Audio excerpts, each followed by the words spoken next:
Yeah, so today I have a guest that I have a enormous respect for. He is an actor. He is a host. He's a singer, rapper, a musician. Did I forget anything? You got it, yeah. All around head ass. All yeah. around, right? Triple threat. Right. And he also portrays Detective David Quinn on the hit TV show ATL Homicide. Let's hear it for Angelo Diaz. Hey, my I got friend. chill. I got chill. I got warrants and shit. You know what I'm saying? That's fair.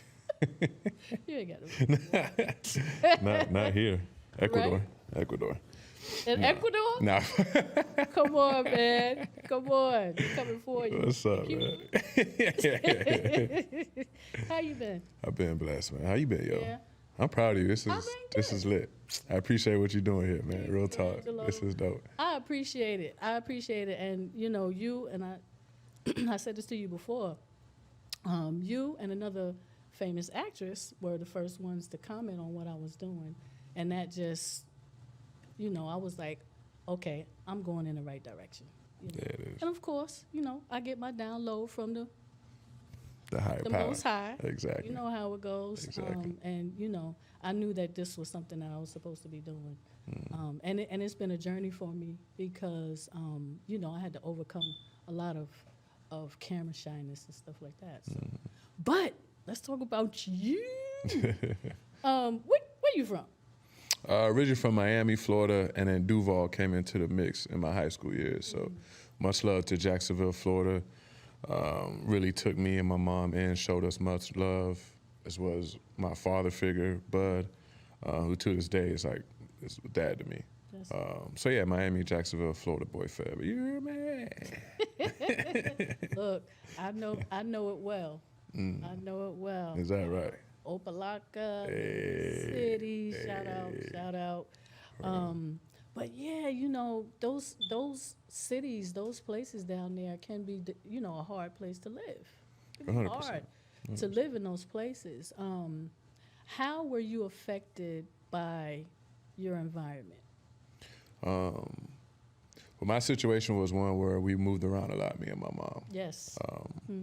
Because of who she was a writer, an activist. As far as her purpose was always to be a vessel for activism. She was strong with a gift of writing, gift of connecting with people.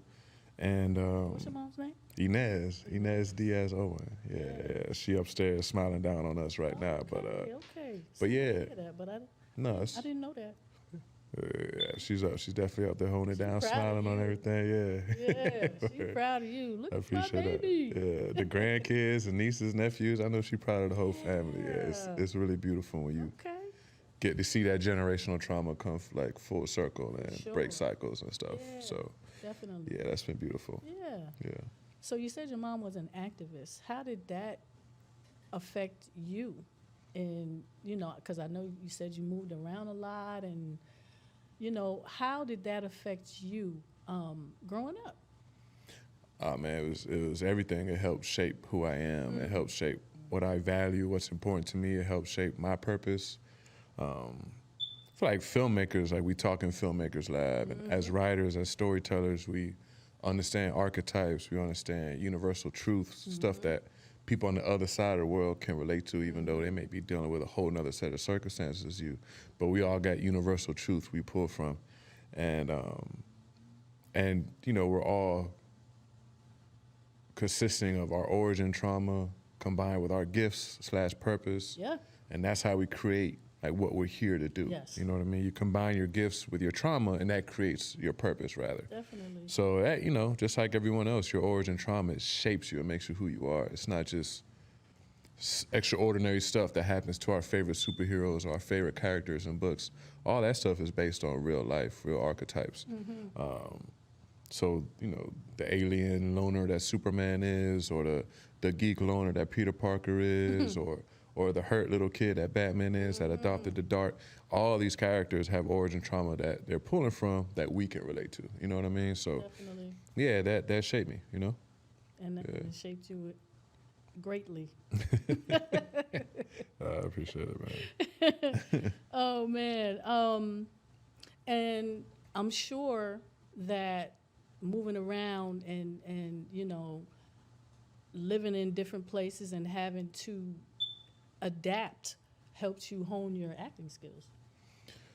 100%. I didn't know it at the time. Acting wasn't nowhere on my menu. Nah. Just like this. This was a plot twist. You got a direct download. You already know. So I didn't dream this. nah. No. Yeah. I never thought I was going to be in film. I was always good in English and writing and such, but I wanted to be a chemist. Go figure.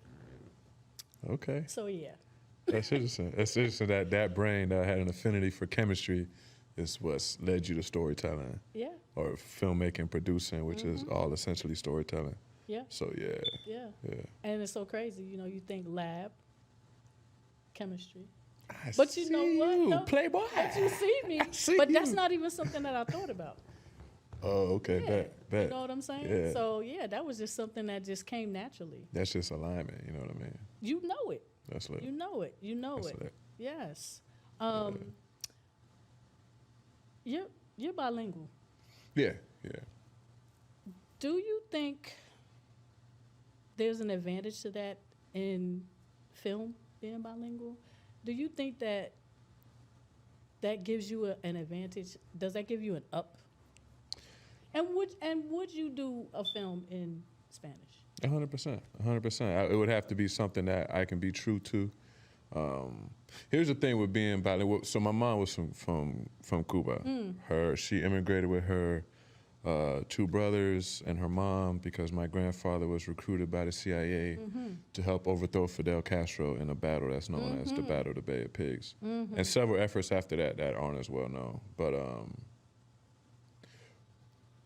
yeah, it's damn, that question is a whole can of worms. I'm trying to figure out where to start, man, because there's being Latino and then there's being Afro-Latino. Yeah. You understand what I'm saying? Yeah. And Afro-Latino, just much like African Americans, are the backbone of Latino culture. For sure. But we're postured upon. We're treated a certain way in very sometimes microscopic ways and sometimes huge societal ways. Yes. And everywhere in between. So, like, even in this 2022, even in this current age of like illumination and information, people are appreciating the culture more. The hip-hop culture, the black culture. Yeah. From America to around the world. It's the #1 culture in the world. Appropriation. Exactly. So that's what's happening with the Afro-Latino narrative as we speak.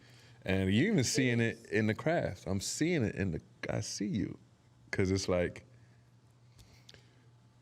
5-10 years ago, these same actors that are popping as Afro-Latino now, it wasn't in their bio. It wasn't a big part of their identity. They weren't walking in the room moving like that and sounding like that, but now there's this big void of Afro-Latino narratives and a lot of people that are hungry to see themselves displayed. And every other week there's an uproar over this Latino film or that Latino show or this platform or that platform that didn't take advantage of the opportunity that people felt they had to big up Afro-Latino narratives, because y'all know we run the culture. That's right. So, yeah, it's just interesting to see. It's a lot of different dynamics to that. Yeah, for sure. Yep, for sure. And there's a urgency to like create our own content, because just like with our culture, with the like, if we don't do it ourselves, they're gonna take it and milk it and pimp it, and they may not do justice by it. They may not even have any Afro-Latino people in the room. But I never forget. I tell the story all the time, man. I tell the story all the time, bro. And I'm gonna flip it, man, because I don't even feel like all that. But so I was working at the Optimist. Shout out to the Optimist. I was working at the Optimist, I don't know, a little bit less than a year. It's a fire-ass seafood restaurant. Oh, okay. And they're owned by a chain that's like well known for their restaurants. They dope. They craftsmanship, execution. They really pride themselves on that. I was working there, and I was missing too many shifts for auditions and going out of town for Pretty Fly Society business. It just wasn't working. It was love, though. I still love them to this day. When they let me go, they were smiling at me. They said, "You want to go for a drink after?" I was like, "No, you just fired me, bro. I don't want to." I got let go when I had to go book Zola. I had to do a callback to Daytona to book Zola, and I missed like 2 shifts. One of them I had picked up. Oh my you know God. what I mean? So that was the last straw. Right. But it's in West Midtown, and it's like the type of restaurant that's always in like Condé Nast's top 10 restaurants for Atlanta to visit, or this magazine's list, or this website's list, stuff like that. So we would get the Marvel actors and crew and producers when they're in town. Different shows would meet there. Yeah. It was dope. Even it being in West Midtown over there by Georgia Tech and a lot of those engineering firms, architectural firms, design firms, that was cool because they would come meet too. I'm a geek for that. I love that kind of stuff too. But it was a show that has black in the title. And they had a writer's room meeting, and it was it was like 2 8-tops we put together, but they didn't fill it all. So it was like maybe 12 people. They had scripts out, they were chopping it. It wasn't even my table. Somebody gave it to me because they know I'm an actor. So they're like, oh, you should go, that'd be cool. Okay. So it was like service assistant. So I'm like picking up stuff, dropping off bread, stuff like that. Yeah. Wouldn't you know, guess how many black people was at that table for the writer's room of this show that has black in the title? It's about superhero One? shit. A little bit less than one. No. Shut up. That's so typical. Scripts out, computers out, ugly, making but notes. it's Yeah. so typical. And it's a show I rock with. Before I saw that, I was like, yo, this is a well-done show. It's true to the culture. It makes real earnest attempts to... Now, I know writer's room, some faces change and things move around, but I'm telling you, that day, I got receipts. That day, there was... So I bring that up because it's something trippy that's like a real example that I was confronted with in the sense of that representation. And we know it, but when you confronted with it in real time, you're like, whoa. How do you do it? That urgency. Yeah. Just puts more pep in your step. Yeah. It's like, Yeah. screw it, man. Create, don't wait. We got to make it happen. And it's Create, don't wait. you know what I Yeah. mean? Yeah. Following in the mode of sisters, like always, like Issa Rae and Ava DuVernay, Yeah. who took what they had and made it happen. They wasn't Yes. waiting on nobody. No. You know what I mean? So YouTube. Issa Rae started on YouTube. you heard? What? She's You a know? bomb. I love her. And she has put her foot on the gas and has not stopped. Because what they gonna do? Of course, they're gonna give her. They're gonna give her the keys to the building because she's connected to the culture, the stuff she's delivering, his home, her And beyond her whole everything that's and those behind her and shows rocking with her. that they said nobody watches, she's blowing the numbers out the... And Issa Rae is the type of person to say, so who ain't watching? Exactly. Exactly. We got the numbers, so guess what? You want the next show? Because I got the next show. She already got another show coming out. I can't think of the name of it, Lord have mercy. Was it Rap Shit? Yes. Yeah, she's a part of it. Produced it or something to that nature. Yeah, man. Come Yeah. on. And you know Yeah. she got a whole arsenal of stuff. Come You know on, what I'm man. saying? And that's So, beautiful to see. You know what I mean? It's motivational. It's inspirational. Really. Shows you what's available. You know. Definitely. And there's some of us coming up behind her. Hey, You know, that's what it's I about. love the fact that, she makes no bones about, I'm opening the doors for black people. Straight up. Oh, she's blatant about it, which is dope. Straight up. Hella dope. They asked her at one of the award ceremonies, Come on. who do you want to see win? And she goes, anybody black. You heard? I'm like, I ain't even mad at that. No. Oh my God. So I'm gonna switch gears real quick, because I want to get your whole story. So, you were in the military. Correct. I was in the Army. It shaped me. It shaped who I am today. The discipline aspect of it, the organization aspect of it. It shaped me. What branch were you in? I was in the Navy, but the part of the Navy I was in serviced mainly for the Marines and Navy SEALs, Navy Seabees, which are like these badass gangster combat engineers, the ones that's laying down the infrastructure in like high danger combat zones. So I was a medic, but I was specifically trained for combat situations or the field or the Marine life or the Navy SEAL life. Got you. All of those are different brackets that you get deeper into the game for, but they really, you consider like the Marines look at you as one of their own and they call you Doc and you're like right here with them, you know what I mean? And beyond physical is stuff they going through back home. You just become a source of like a safe haven for them, you know what I mean? So and you carrying the load that they're carrying and then some, sometimes literally. You know what I mean? Because you got your medical supply and that's an extra 30 to 40 pounds on top of the rucksack that you're carrying. So those times shape me, man. And that discipline you're talking about, Yeah, for sure. Do you consider yourself a disruptor? 100%. What does that word mean to you? From the day I was born, just shifting the status quo and understanding that your purpose is to change the game, disrupt things, and not just in a sense of recklessness or danger, but with a purpose. And my purpose is, diversity, inclusion, equity, for all kinds of people, all kind of walk of life, for whoever can see themselves in my narrative, 100%. Right. And we're the two-part to help spark the mind that will go and change the world.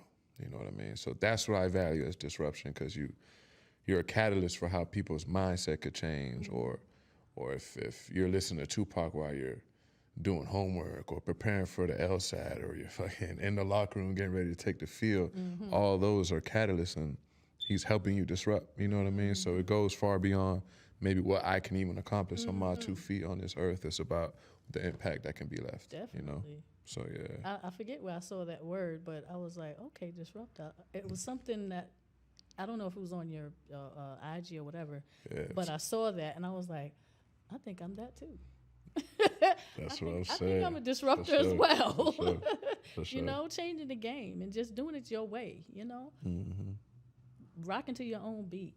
100%. And that's me all day. And shout out to Georgia Hollywood Review. That's family. They featured us on the cover, and we talked about disruption. Yeah. Me and my god brother Frank That's Mill. probably where I saw it.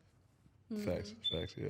Go ahead. We just talked about Pretty Fly Society, and at the time we were gearing up for Volume 2 of a traveling fashion show that we do called Swim, and we're bringing our Fashion Week back to Atlanta, and just talking about everything that we're doing in the game. You're fresh off the Fashion Week too, right? Fresh off, yeah. We just left the final model call and designer call. All right, we're gonna talk about it. All right, bet. We're gonna talk about it. We're gonna go Word, dollar. You started in 2016. At least that's what you say. I think it was probably before that. Yeah, it was 2016. Yeah, as far as acting as a professional, that's when, like you say, I got the direct download. It's like you got, I mean, you got the direct download, but was you a kid dreaming? Like, did you walk around with a camera? Were you a movie fanatic? Like, were you any of those things? Like, did you dream about being on ATL Homicide? Nah, this is a plot twist I never would have saw coming. Even as early as 10 years ago, or 5 years before I started acting, 3 years before I started acting, I would have said, get out of here. I believe you. No, I mean, I was a writer, so storytelling is in my blood from my mom. You right. Yeah, definitely right. That's my first love. Writing and boxing. I can't really tell you which one came first, but those, as long as I can remember, those have been my loves. Yeah, 100%. Well, writing was your mom. Yeah, 100%. Yeah. So definitely. Booking room. You started with the booking room. Yeah. I started acting. I started training there because I knew that. The feedback I was getting was like, man, you're fire, you got this raw talent, but I didn't want that to be like my stigma or my narrative. And I'm an academic person, or if I'm in love with something, I'm gonna dive in, book-wise or whatever resources are available, or gym-wise, sparring-wise. Got you. So the booking room, shout out to the booking room, ATL, man. That's fam, that's squad.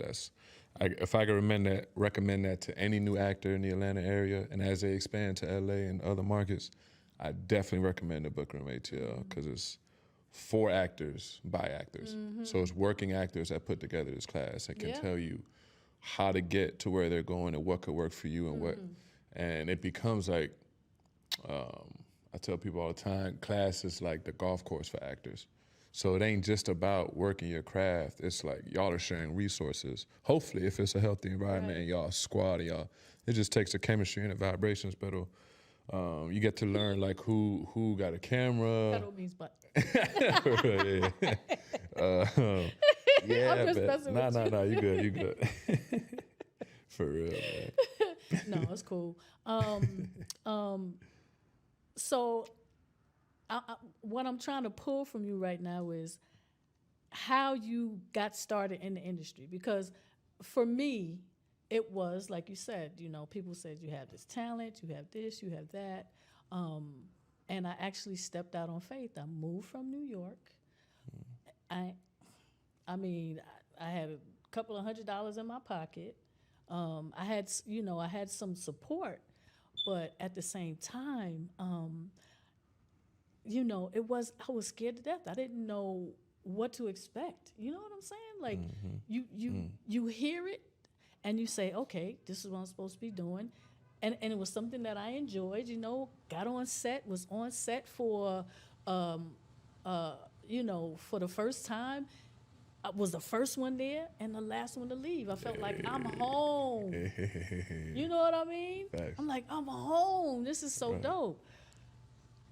I mean, what was it about film that got you?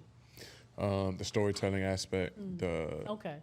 and then just catching up, because I wasn't a kid that was in the movies. I was a pretty intellectual kid. I was pretty like weird, but I don't mean to say that in I use weird as a compliment, you know what I mean? But I was definitely, because the stuff my mom had me writing about, and it was kind of, she's an Afro-Cuban woman, and identification, but not necessarily appearance. So she's preparing her black child with this Ethiopian brother to grow up in a country that's essentially at war with him. She's an activist, so she knows a very extreme side of the game, and she knows if she's always went for the type of stories that would she was part of the journalistic community that would pride themselves on death threats, and they would get together and exchange war stories and criticize whether these stories were hard-hitting enough and anti the yellow journalism and stuff like that. So she was all about uncovering truth about this country and cities and regions. So the type of stuff she had me writing about to prepare for that had me zoned out. And not to, she was doing what, and it all led to where we're supposed to be at. Everything happens for a reason. But at the time, it was just a lot to cope with. So I was like, it wasn't no sit me in front of a TV and watching movies. I was like, that's programming, man. You got you know what I'm saying? I'm like, I'm outside. You don't need to, you know what I mean? Well, it is. But you get older and you start to learn art and the power of it. And one of my favorite quotes is, artists are the gatekeepers of truth. Yeah. I've heard Harry Belafonte say that a lot. So yeah, man, so there's an honorable and like a nobility to it. And also there's a hunger, is like a dark shit that you're signing up for. And it feels Marine-esque in nature, Navy SEAL-esque, where you're doing it for country, you're doing it for family, you're doing it for people you never even met, but y'all know y'all signing up for this shit. And it bleeds into the humor and how you approach everything, the camaraderie, the familyness, because you know that y'all are some of the only people in the world that can relate to that experience, you know what I mean? Or understand what people joke about, like digging a hole to poop in and stuff like that. Yeah. The way we could joke about sleeping in our cars or sacrificing everything for this stuff. The common, experience with actors or directors or musicians or painters or any kind of creative, any artist that's a gatekeeper of truth. So I like that. Like, it just reminds me of football, sports, and it's like you signing up for this grueling thing, but you're doing it for a higher calling. The great architect has called you to do this, and who are you to question it? Sure. For sure. Definitely. What's some good advice that you've gotten from someone about being an actor? Have you gotten any advice? What advice, better yet, what advice would you give someone that's pursuing acting? Man, it's just wrapping your mind around the fact that it is not something you like kind of dabble into. And it sucks because there's so many examples of like the opposite of that, where, once you get to a point as an artist or even an entrepreneur or a celebrity, which means a wide range of things these days, but yeah, well, yeah, for sure. You won. For sure. Well, facts, but well, I mean, not like that, but whatever you want. But in the sense of people can go famous from social media and all kind of different things that might not necessarily have nothing to do with art, but you could segue that into acting, because now you have a following, you have a name, you have a face people recognize that distributors and platforms and studios can hire, and they know that face and that name will butts in the theater, butts in the seats, or eyes on the mobile devices. But if you're not that, if that's not where you're at in your journey, you kind of want to ask yourself, like, why are you doing this? Because it's definitely a lifestyle. It's not. Yes, sir. It's something I would equate to boxing. You don't just box. You know, just wake up one day, I'm gonna go just spar. You know what I mean? Unless you're doing it for health or recreation, or because you think it gets you going, it scratches the itch for you. But as far as you don't swerve into the lane of boxing, traditionally speaking. Like we're seeing these YouTubers doing it, right? But the most successful of those YouTubers are taking it serious from accounts that I've seen or interviews and stuff like that. Jake Paul is approaching this as a lifestyle. He's not just dabbling in it. You know what I mean? Definitely. And that's how acting is, bro. That's how acting is. You're not finna like just swerve into the lane of acting. It's a whole lifestyle. It's a gym. It's a diet. It's a regimen. Like metaphorically speaking, you know what I'm saying? Definitely. So if you get into acting with the sole intent of being famous, you may want to like consider something else. No doubt. For sure. No doubt. I've heard other people say that, and I agree totally, 100%. And that brings me to my next question. You studied with Vince Pisani, Susan Batson, from LA to New York. Hey man, you be knowing stuff. What you got going on over here, man? You acting like the feds and shit over here. Hey, you the homicide detective. It's my job. You know? For real. Nah, you doing the damn thing. You over here getting your what's the name? What? Nodwar? Nodwar? Yeah. You seen him before? No. Oh yeah, you should check him out. He's hilarious, bro. He be coming up with questions that people just be like, yo, where did you find that? Listen. And then the reactions just be priceless. Listen, let me tell you, if your sister's IG wasn't private, I'd have been like, so I'm getting ready Tell me about Dre. Right. I'm getting ready That's to my interview your brother. That's my people, and man. I need to know some stuff so I can get him stumped. Oh shit, she would have told you about the warrants in Ecuador. That's what I'm saying. I'm glad you ain't retired. That's funny. That is hilarious.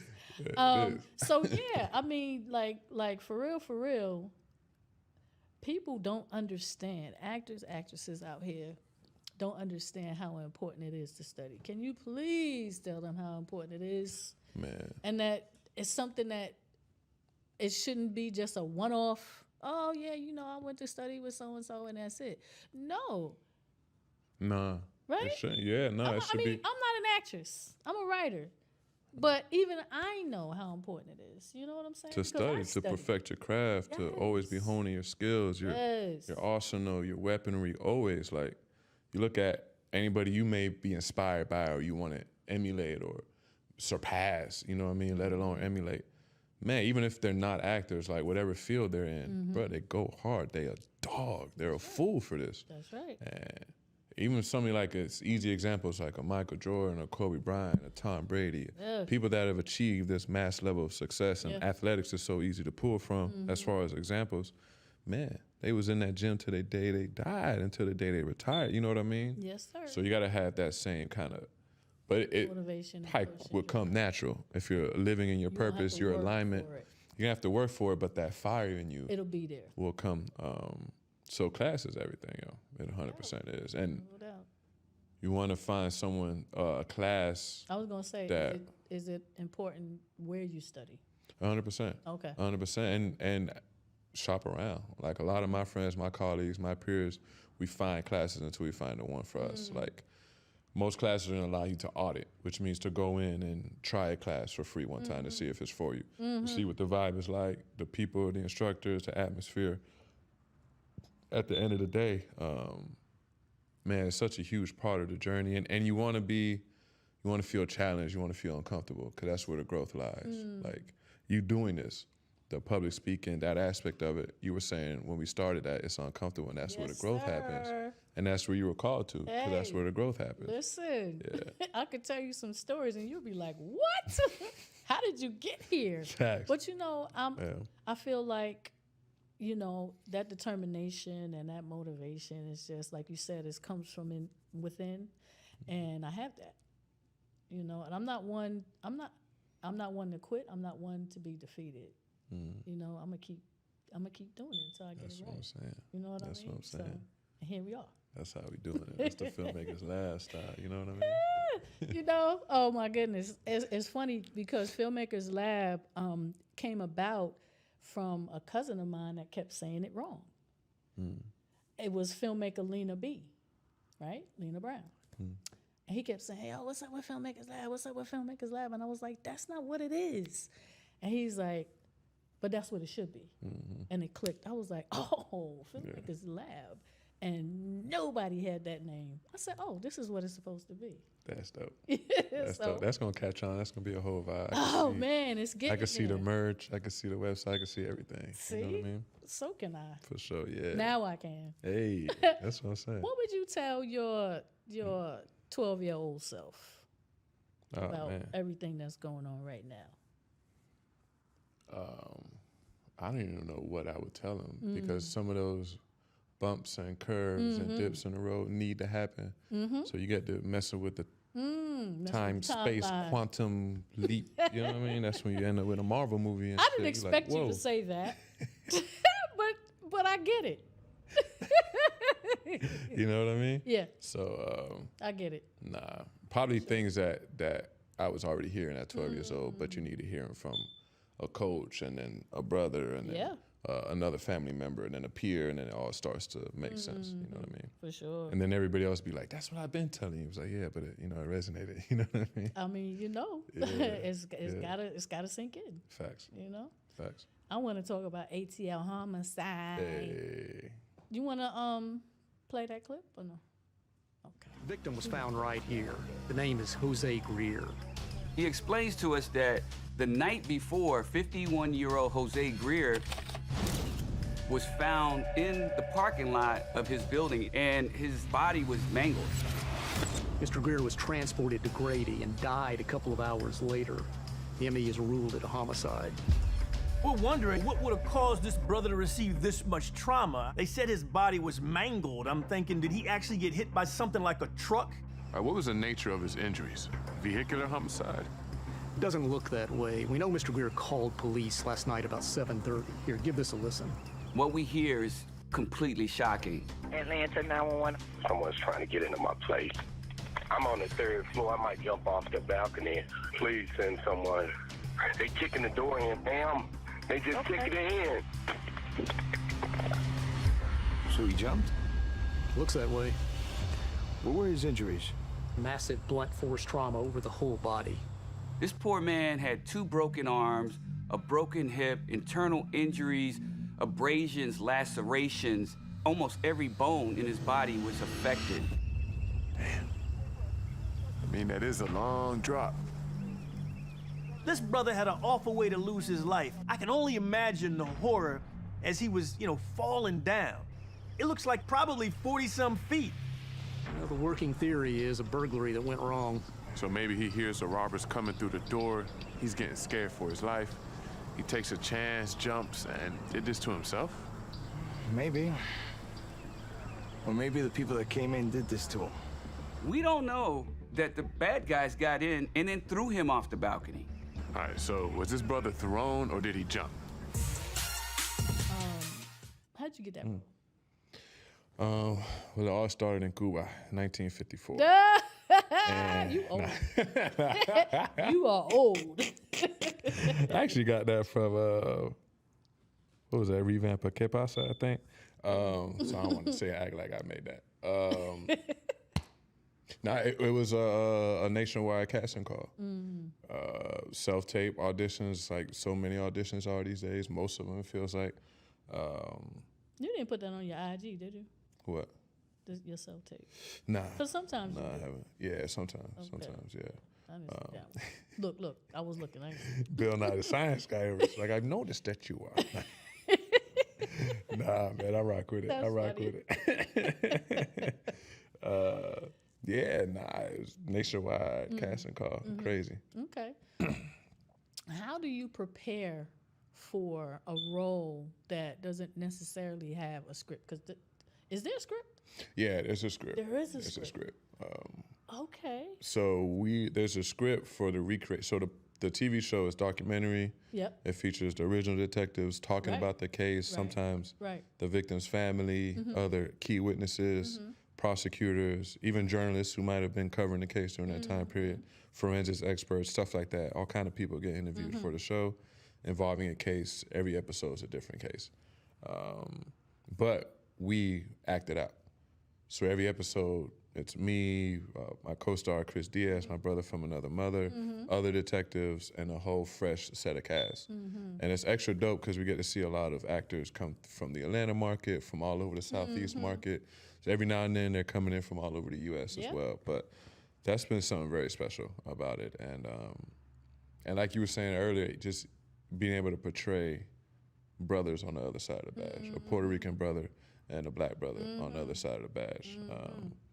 Because we don't see strong examples of that, you know what I mean? Especially in nonfiction, two guys that really exist. And Quinn and Vinny they're a huge part of the appeal of the show, the beauty of the show as well, because their personalities are so strong, you know what I mean? But the fact that they are who they are and the ethnicities that they are is such a strong, like, powerful statement, you know? I'm glad that they included them as far as, narration and putting it together. That's dope. Yeah, they add a lot to the show. Like, Quinn's vernaculars, the way he describes things and speaks on things, it's just crazy. It's dope. He's over the top. I love it. I love it. Yeah, bro. I really would love to have them on the show and talk to them and pick their brains There about it is. Quinn, Vinny, tap in for the squad, man. Need that favor, man. Now they I'm stand up definitely guys. gonna get Chris on here though. 100%. Yeah. We just gotta has catch to him in come. Atlanta, man. Yes. That's all, Oh, I will. Word. No worries. I met him before though. I don't think he remembers me, but I met him before. Who's that? That Bronzelands? No. I met him at screening room. Oh, he did come. Yeah. That's a fact. That's dope. Yes, I met him at the screening room. And I want to say he was screening the film. I'm not sure. I don't think Chris was, but you probably met him maybe there. Maybe not. Yeah, but I did meet him. That's dope. Yeah, I would love to get them on the show. Yeah. Do you guys ad-lib at all? So, do you actually look at the files? Oh yeah, 100%. Yeah, So how do you prepare? Man, we started asking for the files like after the first day of filming. Like it all happened very suddenly. So that wasn't part of they didn't have it set up that way. You guys had to ask for it. 100%. Okay. Yeah, I mean the production company Jupiter Entertainment specializes in true crime. This would be their third show that was based on a consistent detective and had actors portraying that detective, let alone two actors. So with that being said, it was new territory for all of us, you know what I mean? So we quickly were like, and Chris Diaz was similar in the sense of work ethic, passion, tenacity, you know what I mean? He's been acting for some time. As a kid growing up, he went to conservatory for college, all of that, you know, and then us linking up and same last name, both Guanos, both from Miami, you know what I mean? Same age, it was just crazy. So instantly we were like, yo, we're in this thing together and we're trusting God and let's get after it. So we're asking for the pictures from the crime scene, the files, videos if a case involves surveillance footage or interrogation footage or interrogation audios or recorded phone calls, recorded 911 phone calls, all of that. Not only that, but we would ask for the interview portions that y'all see, the full rough cut of it. So these sessions sometimes are 4 or 5 hour sessions and we watch every episode of it for the last however many episodes. And we've learned so much about not just detectives, let alone homicide detectives, but the police force, how police forces, and how they differ from county to county, to state to state. You could be in Baltimore, Maryland, and talking to somebody in Oakland, and y'all talking about y'all talking about apples and oranges. Because the county that runs the Oakland Sheriff's Office versus the county that runs the Baltimore, or however the jurisdictions are divvied up, they're gonna have totally different policies.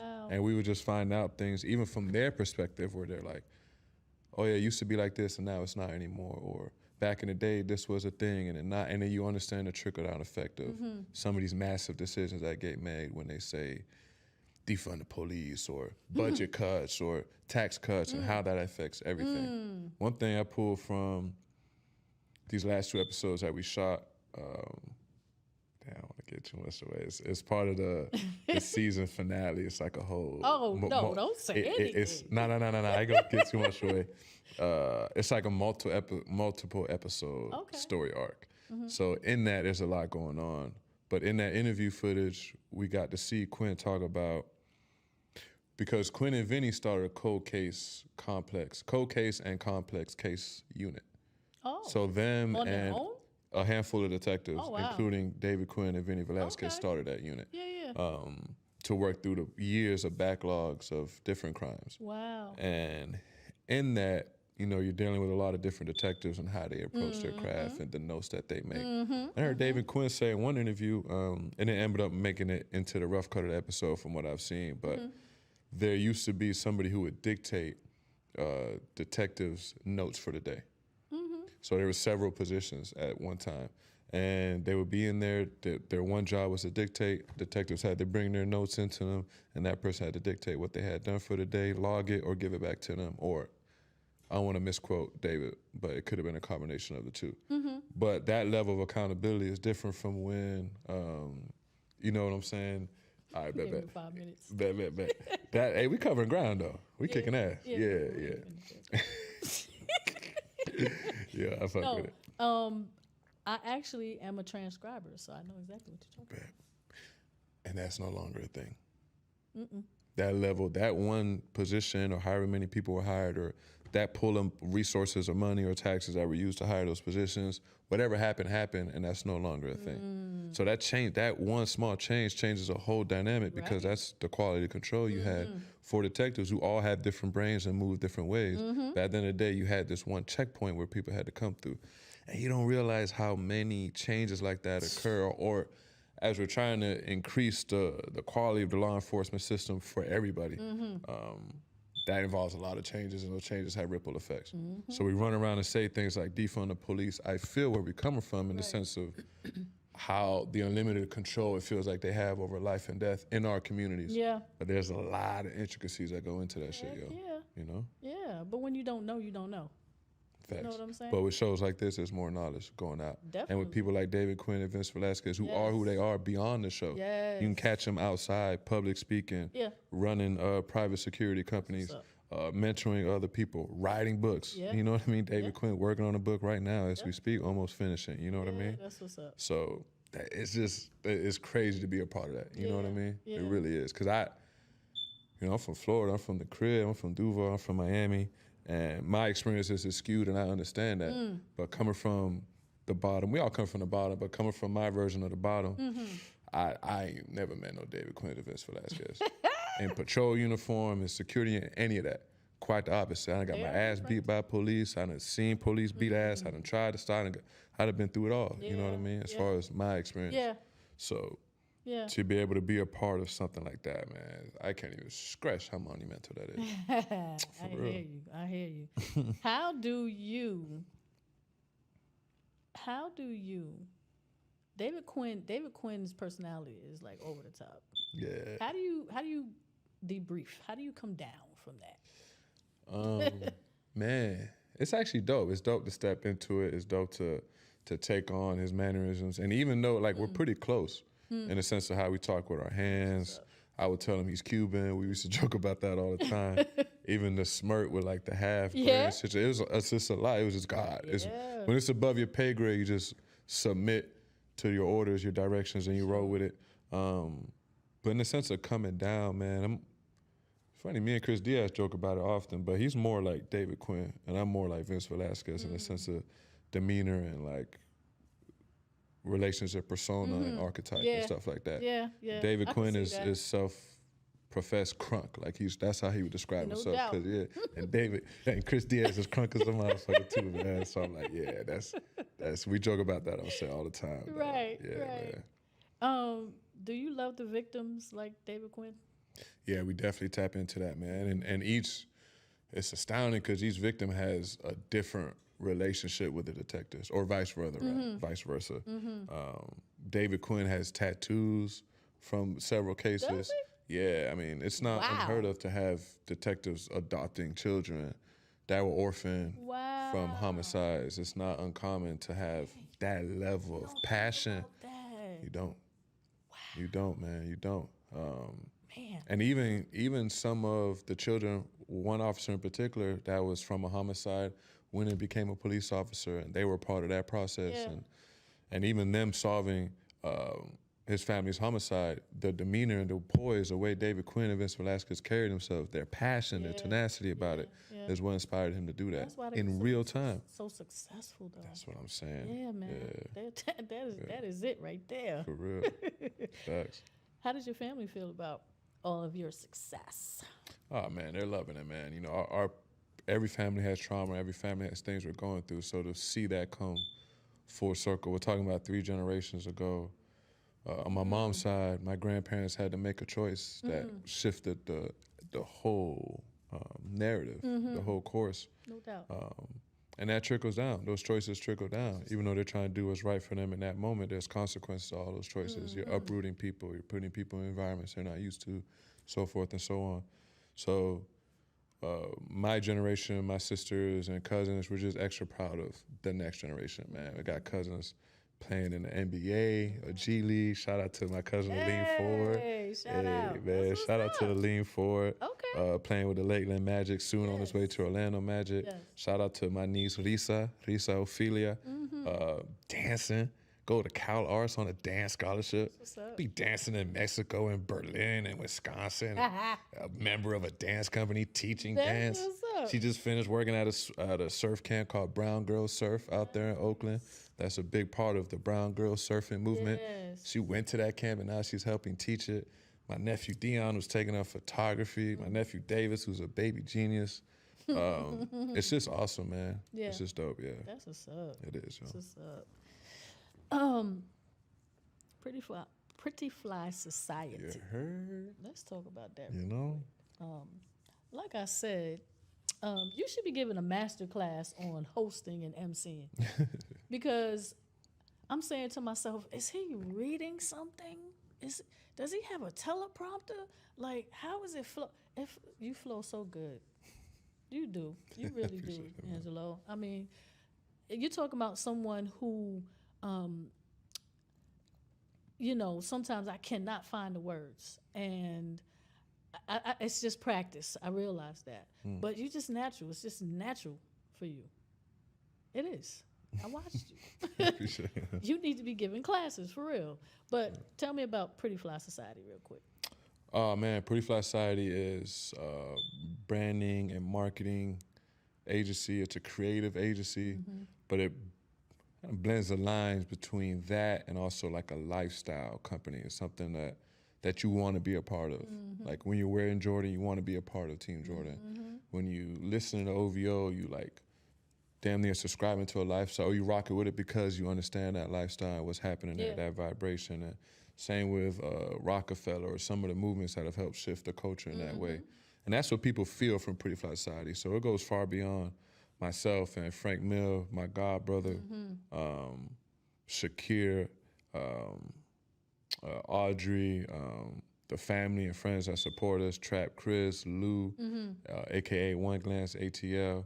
I mean, everybody that's been a part of this movement from day one. I mean, we started back in 2012 in college, to be honest, in Charleston, South Carolina, which is not a huge media market, but we were making an impact quickly.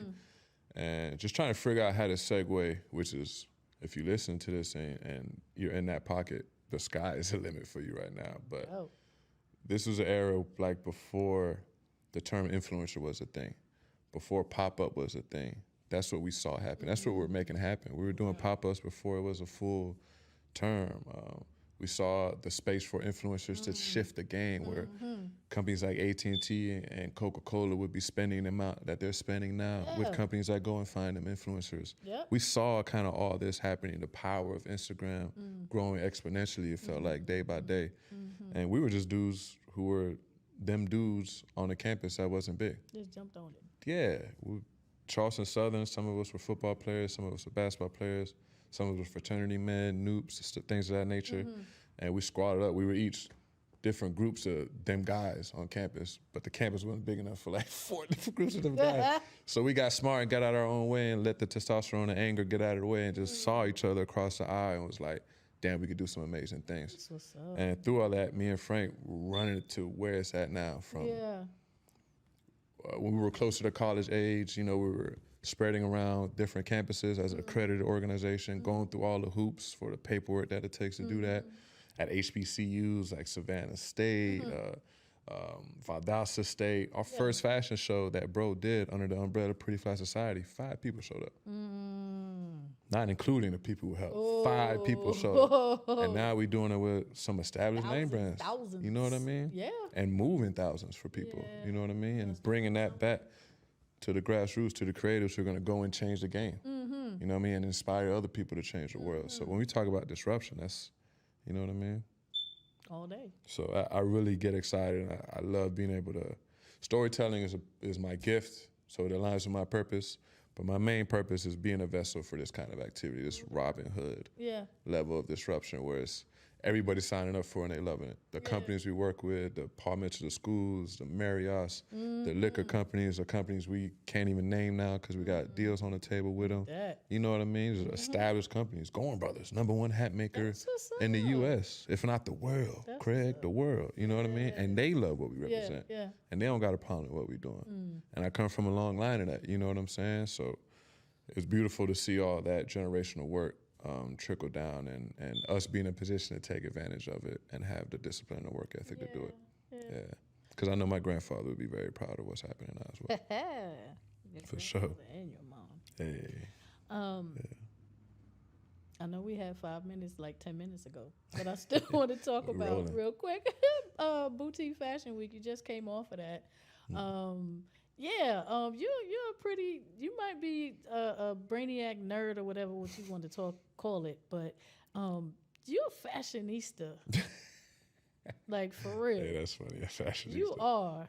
You really are. You can't call a young chill Florida boy a fashionista. Hey, I'm saying it. I'm saying it. You might not accept it, but I'm saying it. Okay? Tell us about Boutique Fashion Week and why it's spelled with a V. That's just branding. That's branding that you'll see come more full circle as it's happening. We have the V Studios that we just opened in Atlanta, coming soon in Houston, LA, other markets, and other platforms. You'll see a network, a YouTube channel, magazine. Okay. So that V will be a staple of ours where a lot of things will live under that umbrella. Nice. But you don't Or is. means, Huh? You don't want to tell me what it means. It means a couple of different things. V is Roman numeral for 5, so it represents the 5 pillars of success. Nice. It also stands for vibrations. Okay. And it's also just a quick flip where people can recognize and see, oh, that's unique. It's that's that boutique. Boutique. Yeah, you ain't got to say boutique fashion. I know it's spelled crazy, but just vibe with it. You're going to see it. You're seeing it come full circle as we speak if you take the energy and the time to tune into it. That's dope.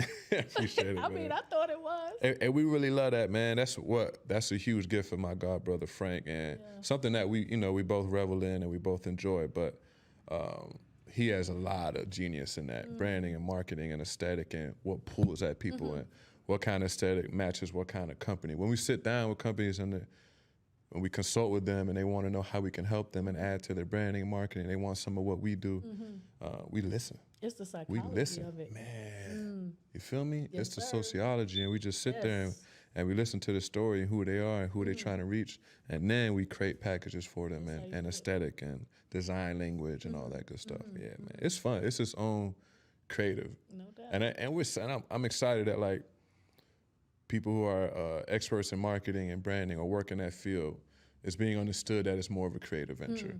It really is. Yeah, there's an art to it, 100%. Definitely. Yeah. Love it. What you got going on? What can you talk about anything? Yeah, man. Season 4 ATL Homicide. Yeah, season 4 ATL Homicide. We premiering August 22nd. Tell it. On TV One. 20 episodes for y'all, man. The biggest season of 20. Wow. 20 of them things. God is good. How long did it take to film 20? Man, we just wrapped a couple weeks ago. Yeah. And so we were doing since January, every other week since January. We had some things pop off. That's Production is Murphy's Law, so some things delayed us, but we rolled with the punches all the way through. You took the time to come see me. Come on, man. You know what I'm saying? I just touched down 6 a.m. Come on, I got you. I got you. You hear me? Yes. Yeah, man. Boutique Fashion Week Volume 5 returning to Atlanta. That's what we just had the model call today. The designer call and model call.